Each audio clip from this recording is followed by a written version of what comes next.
চাচিকে আম্মু বলা যাবে কি? আমার চাচি আমাকে খুব ভালোবাসেন, আমি তাকে আম্মু বলে ডাকি। প্রিয় ভাইয়েরা, প্রথম কথা হচ্ছে যে ইসলামী শরীয়তে বাপ একজনই, মা একজনই।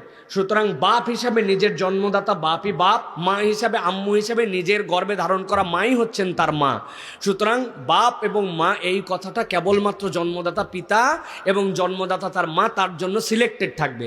কিন্তু আমাদের দেশীয় কালচারে যেরকম যদি বাপের বড় চাচা থাকেন, চাচাকে বড়াব্বা বলে, চাচিকে বড়াম্মা বলে, ছোট আম্মা বলে, ছোট এটা আমাদের সমাজের একটা রীতি।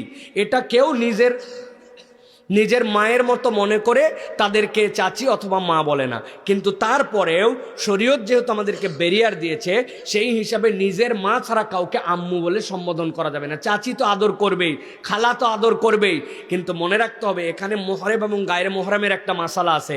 নিজের চাচি নিজের জন্য আপনার ওই ক্ষেত্রে আপনার মায়ের জায়গাতে তিনি আসতে পারবেন না, তিনি আপনার জন্য পর্দার বিধানের অন্তর্ভুক্ত, নিজের মামি পর্দার বিধানের অন্তর্ভুক্ত। সুতরাং আপনি আম্মু বলে এই কাজ করলে হবে না।